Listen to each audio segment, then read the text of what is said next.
Hello student, welcome to YouTube channel of Northeast Junior College. I also welcome HS first year student to our Northeast Junior College. Let's start a new chapter, that is properties of bulk matter. So let's start. What is matter? Anything which possesses mass and occupies space is called matter. যার মাস থাকবে আর যে স্পেসকে অকুপাইজ করে রাখতে পারবে তাকে আমরা matter বলি। প্রশ্ন হলো এই ম্যাটার কিভাবে তৈরি হয়। Matter is made up of by tiny particles called atom. ছোট ছোট অ্যাটম মিলে এই ম্যাটার তৈরি হয়। এন্ড অ্যাটম যেগুলো হয় এগুলো ফান্ডামেন্টাল ইউনিট হয় ম্যাটার। ম্যাটারটাকে তিনটা ভাগে ভাগ করা যায়: solid, liquid and gaseous. Solid যার definite shape and definite volume হবে, যে কোনো অবজেক্ট বা বডি তার definite shape and definite volume যদি থাকে তাকে আমরা solid বলবো। Liquid definite volume but not definite shape. Liquid এর definite volume হয় কিন্তু definite shape হয় না, এই ধরনের গুলাকে আমরা লিকুইড বলি। Gaseous, neither definite volume nor definite shape. Gaseous এর কোনোটাই হয় না, তার ভলিউমও হয় না, তার শেপও হয় না। এই ধরনের ম্যাটারকে আমরা গ্যাসিয়াস ম্যাটার বলবো। আর যার definite volume but not definite shape, এই ধরনের ম্যাটারকে আমরা লিকুইড ম্যাটার বলবো। So this is the basic introduction about matter. Next we are going to discuss about elasticity.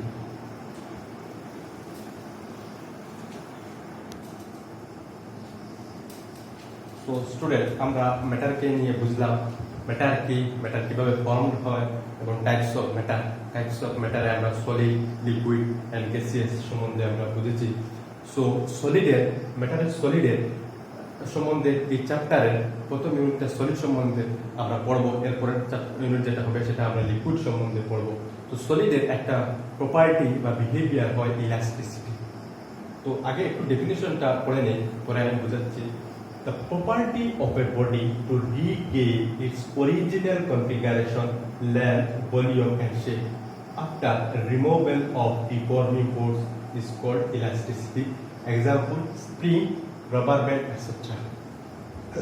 Student, তোমরা ছোটবেলা রাবারকে নিয়ে খেলাধুলা করছো বা স্প্রিংকে নিয়ে খেলাধুলা করছো। স্প্রিংকে যদি এইভাবে স্ট্রেস করো তো সেটা লেন্থ এরিয়া ইনক্রিজ করে, ঠিক সেইভাবে রাবারকেও যদি এইভাবে স্ট্রেস করো তাহলে সে লেন্থ এরিয়া ইনক্রিজ করবে। আবার যখন তুমি ছেড়ে দেবে তো সেটা তার আগের জায়গায় ফিরে এসেছিল, আর তখন তুমি বলেছিলে এটা ইলাস্টিক। আমরা সেই ডেফিনিশনটা করছি। এখানে বলেছে ডিফর্মিং ফোর্স বলতে বা এক্সটার্নাল ফোর্স। তুমি যখন এই হাত দিয়ে স্প্রিংকে বা রাবারকে এইভাবে স্ট্রেস করেছিলে, একটা ফোর্স অ্যাপ্লাই হয়েছিল, এই ফোর্সটাকে আমরা বলছি ডিফর্মিং ফোর্স মানে হলো তার ফর্মটা চেঞ্জ হয়েছে, আর চেঞ্জ হওয়া ফোর্স, তো সেটাকে আমরা ডিফর্মিং ফোর্স বলছি। তো তুমি যখন এই স্প্রিংকে এভাবে স্ট্রেস করলে, একটা ফোর্স অ্যাপ্লাই করলে, যখন স্ট্রেস করলে তখন কি করেছিল, ও তার লেন্থ এরিয়া ইনক্রিজ করেছিল, ও বড় হয়েছিল, স্ট্রেস হয়েছিল। আবার যখন আফটার রিমুভ করলে, যখন তুমি ছেড়ে দিলে তো সেটা তার আগের জায়গায় ফিরে এসেছিল। এটাই হলো মানে ইলাস্টিসিটির প্রপার্টি, যে কোনো ইলাস্টিক বডি তাকে তুমি স্ট্রেস করো বা কম্প্রেস করো, এইভাবে কম্প্রেস করো, সে কি করে তার আগের জায়গায় ফিরে আসতে পারে, সেটা ইলাস্টিসিটির প্রপার্টি, সেটা ইলাস্টিসিটি তার প্রপার্টি বিহেভ করে। তো আমরা পড়েছি the property of a body to regain its original configuration. সে তার আগের জায়গায়, কনফিগারেশন বলতে এখানে লেন্থ, ভলিউম এন্ড শেপের কথা বলা হয়েছে। তার লেন্থ, ভলিউম এন্ড শেপ, সে তার আগের জায়গায় ফিরে আসতে পারে অরিজিনাল কনফিগারেশনে। কখন হতে আসবে? After removal of deforming force. এই যে ডিফর্মিং ফোর্স, তুমি যে এক্সটার্নাল ফোর্স হাত দিয়ে স্ট্রেস করেছিলে, এই ফোর্সটাকে যখন সরিয়ে নেবে তখন সে আগের জায়গায় ফিরে আসতে পারে, আর এটাকেই বলে ইলাস্টিসিটি। ইলাস্টিসিটির এক্সাম্পল হয় spring, rubber band etcetera. So student, with the elasticity, the property of a body to regain its original configuration, that is length, volume and shape after removal of deforming force. যখন তুমি deforming ফোর্সকে যখন remove করবে তার আগের জায়গায় ফিরে আসতে পারবে, তো সেটাকে বলা হয় ইলাস্টিসিটি। এখন আমরা পড়ব কজ অফ ইলাস্টিসিটি। এই ইলাস্টিসিটিটা কেন হয়? যে কোনো একটা ইলাস্টিক বডি সে তার মিনিমাম পটেনশিয়াল এনার্জি নিয়ে থাকতে চায়। যখন যদি ধরা হয়, আমি আগেই বলেছিলাম যে মেটার ইলাস্টিসিটি সলিড তা ম্যাটারে পড়ে, আর ম্যাটারটা made of atom and molecules. তো যদি একটা স্প্রিংকে যদি একটা কনসিডার করি, এখানে স্প্রিংকে কনসিডার করা হচ্ছে এবং স্প্রিং এর বিভিন্ন পয়েন্টে আমি অ্যাটমকে কনসিডার করছি, কারণ অ্যাটমস কি ম্যাটার বলেছে, ম্যাটার থেকে সলিড বলেছে। তো যখন তুমি তাকে স্ট্রেস করলে তখন কি হয়, তার ইন্টার অ্যাটমিক যে ডিস্টেন্স যেটা হয় সেটা ইনক্রিজ করে। স্ট্রেস করা হলো, তাকে ইন্টার অ্যাটমিক ডিস্টেন্স ইনক্রিজ করে। যখন ইন্টার অ্যাটমিক ডিস্টেন্স ইনক্রিজ করে, সে তখন ইন্টার অ্যাটমিক অ্যাট্রাকশন সে করতে চায় একটা অ্যাটম আর একটা অ্যাটমকে, তখন সে তার আগের জায়গায় ফিরে আসতে চায়। আবার ঠিক সেইভাবে যদি তুমি কম্প্রেস করো যে কোনো একটা স্প্রিংকে এইভাবে কম্প্রেস করে সে ছোট হবে, তার ইন্টার অ্যাটমিক যে ডিস্টেন্স যেটা হবে সেটা আরো ছোট হবে। যখন ইন্টার অ্যাটমিক ডিস্টেন্স ডিক্রিজ করবে তখন সে কি করবে, রিপালশন করতে আরম্ভ করবে। তখন দুইটা অ্যাটম সে একটার কাছাকাছি এসে যাবে। যখন সে একটার কাছাকাছি এসে যাবে তখন সে রিপালশন করবে। ঠিক সেইভাবে ইলাস্টিক বডি সে তার মিনিমাম পটেনশিয়াল নিয়ে থাকতে চায়। সে যদি সে দূরে চলে যায় তখন সে অ্যাট্রাকশন করে, যখন একটার কাছাকাছি এসে যায় তখন সে রিপালশন করে। কারণ ইলাস্টিসিটির প্রপার্টি এটাই যে সে তার মিনিমাম পটেনশিয়াল এনার্জি নিয়ে থাকতে যায়। আর যখন তাকে স্ট্রেস করবে বা কম্প্রেস করবে তখন সে তার আগের জায়গায় যে অরিজিনাল কনফিগারেশনে যেতে চায়। সো রাইট ইট।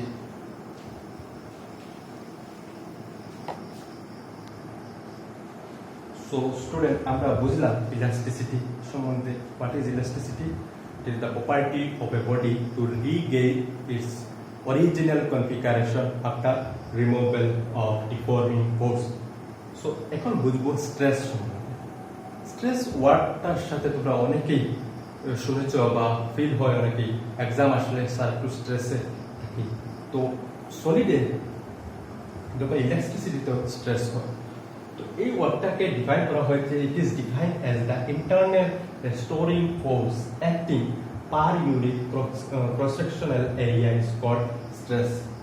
এখন বুঝি, এটা একটা মনে করো ইলাস্টিক বডি মনে করো না। তো যখন তুমি তাকে এক্সটার্নালি এইভাবে ফোর্স অ্যাপ্লাই করছো, এক্সটার্নালি আমি দেখাচ্ছি, তো এখানে এইভাবে যদি আমি এক্সটার্নালি ফোর্স অ্যাপ্লাই করি তখন তার ইউনিট এরিয়া ক্রস সেকশনে একটা ইন্টারনাল রেস্টোরিং ফোর্স ক্রিয়েট হবে। তো এই ইন্টারনাল রেস্টোরিং ফোর্স যেটা হবে সেটা পার ইউনিট ক্রস সেকশনাল এরিয়াতে হয়, আর এটাকে স্ট্রেস বলে। Internal restoring force acting per unit cross sectional area, সেটা ইন্টারনাল রেস্টোরিং ফোর্স যেটা হবে সেটা opposite to the external force. আমি এই ফোর্সটা এদিক থেকে টানছি, কিন্তু ইন্টারনাল রেস্টোরিং ফোর্স যেটা হবে সেটা অপোজিট এইভাবে হবে। যেটা সাইডে সে তার জায়গায় যে জায়গায় থাকো, যখন তুমি এক্সটার্নাল ফোর্স অ্যাপ্লাই করবে সে কি করবে, এদিক থেকে যেতে চাইবে। যখন ইন্টারনাল রেস্টোরিং ফোর্স তুমি যখন ক্রিয়েট হবে, সে চাইবে সে তার যার মিনিমাম পটেনশিয়াল নিয়ে জায়গায় থাকো। সেটা হয় internal restoring force acting per unit cross sectional area is called stress. আর এসআই ইউনিট হয় স্ট্রেসের এসআই ইউনিট হয় newton metre inverse 2। So right.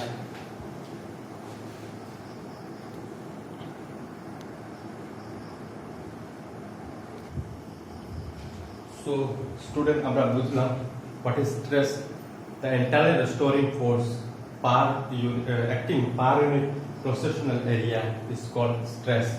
এখন বুঝবো types of stress.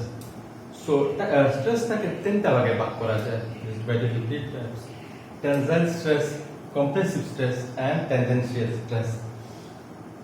Tensile stress এই ধরনের স্ট্রেস হবে, মনে করো এটা একটা রাবার, মনে করো তাকে তুমি এইভাবে ফোর্স দিয়ে ডিফর্মিং ফোর্স দিলে, তখন তার লেন্থ, প্রথমে লেন্থ ছিল L, যখন তুমি এইভাবে যখন স্ট্রেস করলে তখন তার লেন্থ চেঞ্জ হয়ে del L হয়ে যাবে। এই ধরনের স্ট্রেসকে আমরা টেনজেনশিয়াল স্ট্রেস বলি, সরি টেনজাইল স্ট্রেস বলি। প্রথমে লেন্থ এল ছিল, যখন এইভাবে ফোর্স অ্যাপ্লাই করবে এক্সটার্নালি তখন ডেল এল চেঞ্জ হবে, এল থেকে ডেল এল চেঞ্জ হবে, তখন এই ধরনের স্ট্রেসকে টেনজাইল স্ট্রেস বলে। নেক্সট হলো কম্প্রেসিভ স্ট্রেস।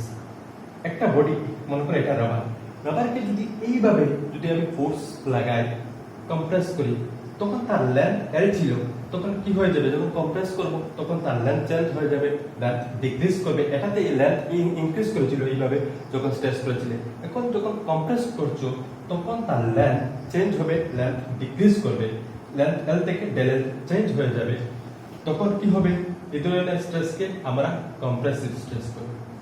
নেক্সট হবে টেনজেনশিয়াল স্ট্রেস। টেনজেনশিয়াল স্ট্রেস বলতে এই ধরনের স্ট্রেসকে বোঝায়, মনে করো এই বডিটা একটা সলিড বডি, তাকে যদি আমি টেনজেনশিয়ালি আমি ফোর্স অ্যাপ্লাই করি, ডিফর্মিং ফোর্স, তখন তার ভলিউম সেম থাকবে কিন্তু তার শেপ চেঞ্জ হয়ে যাবে। এই ধরনের স্ট্রেসকে আমরা টেনজেনশিয়াল স্ট্রেস বলি। এই একটা বডি, তাকে যদি আমি এদিক থেকে ফোর্স অ্যাপ্লাই করি তখন তার ফিক্স থাকবে কিন্তু তার শেপ চেঞ্জ হয়ে যাবে, যেমনটা এই বইয়ে হয়েছিল। এইভাবে ফোর্স অ্যাপ্লাই করছি, তার শেপ চেঞ্জ হয়েছিল, তো চেঞ্জ হয়, তো এই ধরনের স্ট্রেসকে আমরা টেনজেনশিয়াল স্ট্রেস বলি। So next class we'll discuss about strain and Hooke's law limit. Thank you.